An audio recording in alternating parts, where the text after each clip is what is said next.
on Fear the Walking Dead. We need them. No, we don't. There is no more good. There is no more bad. This is how it works now. Get out of the truck. God!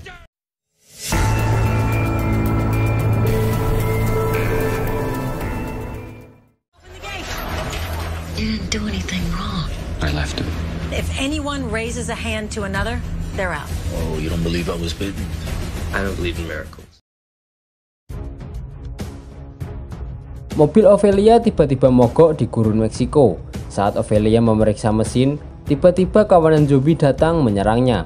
Setelah membereskan kawanan zombie, Ophelia melihat kawanan zombie lain berjalan ke arahnya. Kemudian Ophelia memutuskan untuk melarikan diri dengan berjalan kaki. Ophelia mengikuti pagar di perbatasan Meksiko Amerika dan menemukan sebuah lubang pagar dan menyeberang ke Amerika. Ophelia berjalan melalui gurun untuk berlindung ketika seseorang mulai menembakinya. Seorang pria bersenjata menemukan Ophelia bersembunyi di balik pohon dan berkata selamat datang di Amerika. Di Kolonia, Nick menyelinap keluar dari tempat tidur dan bertemu dengan Renaldo. Mereka menyelinap di rumah sakit dan mengambil beberapa obat oksi. Kemudian mereka melewati bus dan keluar dari Kolonia untuk mengantarkan obat oksi kepada Marco. Nick dan Renaldo sampai di supermarket El Pelicano dan memberitahu Antonio bahwa mereka perlu bicara dengan Marco. Kemudian Nick memberi obat oksi kepada Marco. Tetapi Marco mengatakan bahwa dia tidak lagi membutuhkan pasokan mereka. Dan Marco memberitahu Nick bahwa dia telah bergabung dengan geng yang lebih kuat dan berencana untuk mengambil alih tempat mereka di Kolonia. Nick bertanya apa yang akan terjadi pada penduduk, tetapi Marco tidak peduli. Untuk membuktikannya, Marco menunjukkan mayat Francisco, istrinya dan anak mereka yang sudah meninggal karena dieksekusi. Marco menyarankan Nick untuk segera meninggalkan Kolonia jika dia ingin tetap hidup. Setelah pulang, Nick memberitahu Luciana bahwa kelompok Marco akan menyerang Kolonia dan meminta maaf karena telah menyelinap pergi secara diam-diam. Kemudian, Nick dan Luciana memberitahu Alejandro tentang serangan Marco yang akan datang. Nick mendesak Alejandro untuk segera mengosongkan Kolonia. Saat berdebat, tiba-tiba seorang pasien yang berubah menjadi zombie menyerang mereka.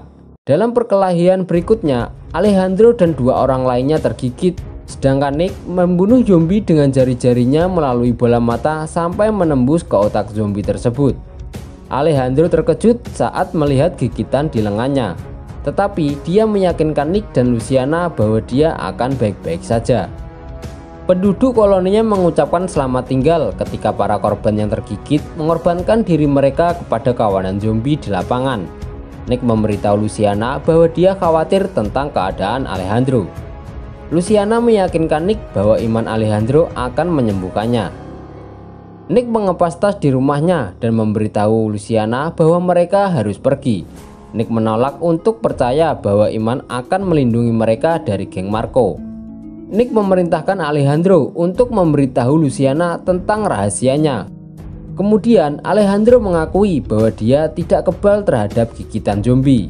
Dia juga menjelaskan bahwa gigitan di lehernya sebenarnya berasal dari bocah yang ia coba selamatkan, bukan dari orang yang terinfeksi. Luciana tercengang mengetahui fakta tersebut. Kemudian Nick memohon kepada Luciana untuk ikut bersamanya. Tetapi Luciana menolak dan mengatakan bahwa Kolonia adalah rumahnya. Di hotel, Travis terbangun dari tidurnya di kamar Maddie. Maddie mencoba membuat Travis merasa lebih baik tentang dia yang telah meninggalkan Chris dan mengundangnya untuk bergabung dengan anggota kelompok lainnya di lantai bawah. Kemudian Alicia datang membawakan Travis makanan. Travis mengakui bahwa Chris sakit dan meminta maaf karena tidak percaya atau melindunginya ketika dia mengatakan bahwa Chris mengancamnya. Di garasi parkiran, Maddie dan Alicia merawat para penyintas yang selamat. Alicia mengungkapkan rasa jijiknya pada Brandon dan Derek yang dengan keras meremehkan pasien-pasien Meksiko yang mengeluh tentang pundak Brandon yang terkilir. Maddie mencoba menenangkan Brandon dan Derek dan Maddie bertanya apa yang sebenarnya terjadi. Saat mengetahui bahwa luka di bahu Brandon karena kecelakaan mobil, setelah mereka membiarkan teman mereka yang berusia 16 tahun seorang anak dari Los Angeles mengemudi tanpa SIM, Mereka mengatakan pengemudi tewas dalam kecelakaan itu. Maddie menyimpulkan bahwa mereka adalah orang-orang yang bergabung dengan Chris.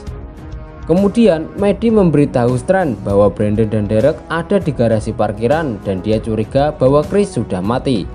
Strand menyarankan untuk tidak memberitahu Travis karena itu akan menghancurkan satu-satunya hal yang membuatnya tetap bertahan di hotel.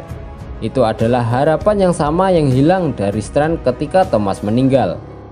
Maddie setuju bahwa berita tentang Chris akan menghancurkan Travis.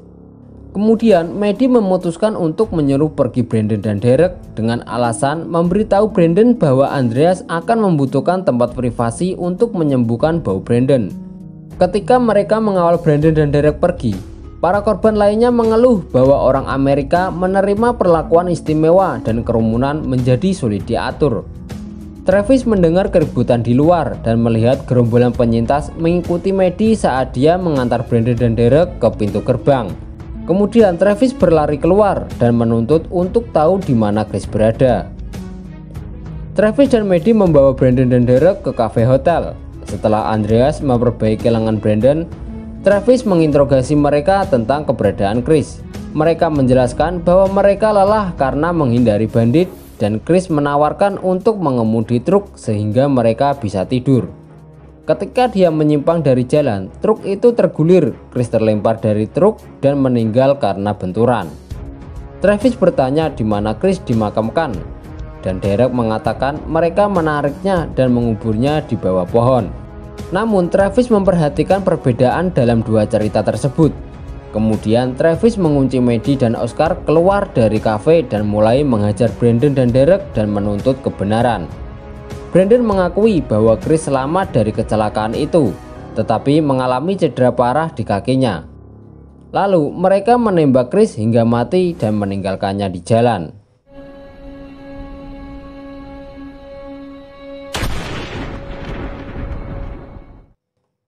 Marah atas kematian putranya, kemudian Travis memukuli Brandon dan Derek sampai mati dan melukai Oscar yang mencoba menghentikannya.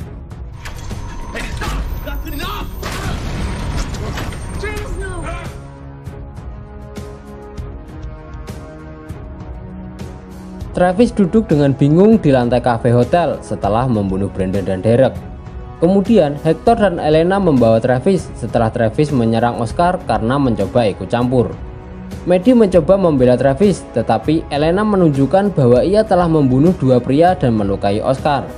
Kemudian Maddie meminta pisau kepada Alicia, kembali ke kafe dan menusuk kepala Brandon dan Derek yang sudah berubah menjadi zombie. Stern mencoba untuk mencegah Maddie yang ingin berbicara dengan Travis yang telah diasingkan, karena Elena akan mengusirnya. Kemudian Alicia dan Maddie memutuskan untuk meninggalkan hotel bersama dengan Travis.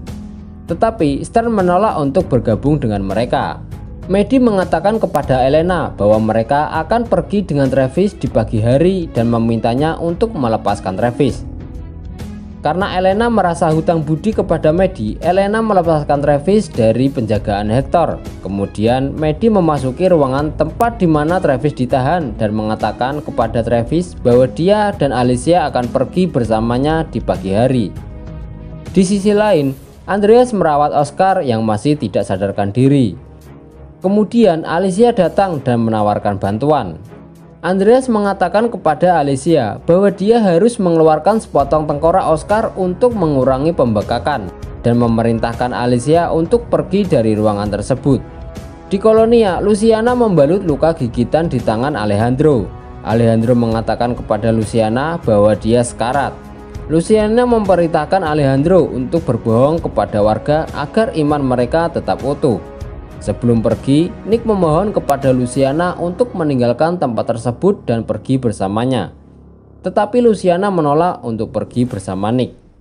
Kemudian Alejandro memperingatkan penduduk bahwa kelompok lain akan datang dan menyerang mereka. Ia mengatakan keyakinan dan iman mereka akan melindungi mereka dan mengatakan bahwa mereka tidak akan mati hari ini dan kemenangan adalah milik mereka. Sementara itu, Nick meninggalkan Kolonia. Saat di jalan, Nick melihat sebuah helikopter mendarat di sebuah kota di sisi perbatasan Amerika. Kemudian Nick memutuskan untuk kembali ke Kolonia dan menemui Alejandro. Nick mengatakan kepada Alejandro bahwa dia melihat helikopter mendarat di sebuah camp di dekat perbatasan dan mendesak Alejandro untuk memberikan izin kepada penduduk untuk melarikan diri. Dan Nick mengatakan bahwa dia dan Luciana bisa memimpin penduduk pergi dari tempat tersebut. Malam itu, Maddie bergabung dengan Travis di balkon kamar hotel. Maddie meyakinkan Travis bahwa Brandon dan Derek pantas menerima nasib mereka. Maddie juga mengatakan bahwa dia juga pernah membunuh seseorang, yaitu Celia, untuk melindungi Nick. Oscar meninggal di meja operasi. Andreas marah karena kehilangan saudaranya. Hector pun marah kepada Elena dan mengatakan bahwa Travis aman dan sehat di lantai atas. Elena menegaskan bahwa mereka membuat kesepakatan dengan Maddie.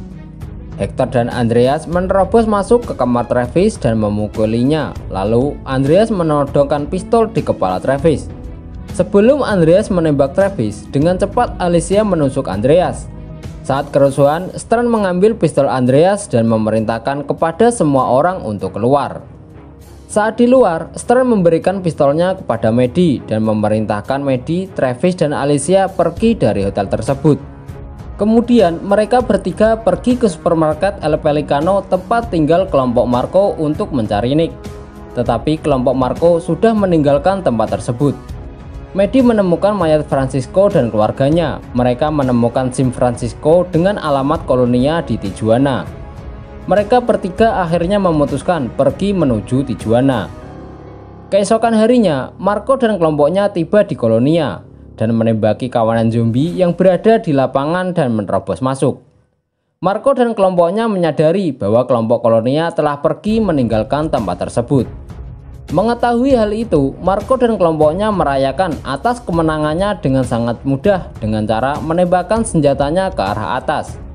Tanpa mereka sadari, ternyata Alejandro mengawasi mereka dari persembunyiannya, lalu pergi menuju bus sekolah yang berada di lapangan. Alejandro menjalankan bus tersebut sehingga membuka celah pagar dan membiarkan kawanan zombie masuk membanjiri tempat tersebut. Kelompok Marco mulai menyadari bahwa kawanan zombie datang ke arah mereka dan mereka mulai menembaki kawanan zombie tersebut. Tidak lama setelah itu, Maddie, Travis, dan Alicia tiba di Kolonia. Sementara Maddie dan Travis memasuki Kolonia, Maddie memerintahkan Alicia tetap di mobil dan menunggu mereka. Alicia memperhatikan sebuah bus sekolah, kemudian Alicia mencoba memeriksa bus tersebut. Saat di dalam, Maddie dan Travis menjumpai kawanan zombie memenuhi tempat tersebut, ditambah Marco dan kelompoknya yang sudah berubah menjadi zombie. Maddie dan Travis memutuskan kembali keluar dan menemukan Alicia di dalam sebuah bus bersama Alejandro yang sedang sekarat. Maddie memberitahu Alejandro bahwa dirinya mencari anaknya bernama Nick. Alejandro memberitahu Maddie bahwa Nick pergi ke perbatasan, tetapi Alejandro meninggal sebelum sempat menyebutkan camp. Kemudian Alicia memberikan sebuah pisau kepada Maddie, dan Maddie menusuk kepala Alejandro untuk mencegah agar Alejandro tidak berubah menjadi zombie. Di sisi lain, Nick dan Luciana memimpin penduduk menuju perbatasan Amerika Serikat. Saat mereka tiba di perbatasan, Nick melihat kembali sebuah helikopter. Tetapi tiba-tiba sekelompok orang muncul dan menembak Luciana dan menembak seluruh kelompoknya. Nick dan Luciana bersembunyi, tetapi mereka tetap tertangkap oleh kelompok tersebut. Bagaimanakah nasib Nick dan Luciana? Jangan lewatkan video selanjutnya. Anyway, cukup sampai di sini ya video hari ini. Sampai jumpa di video berikutnya. Dah.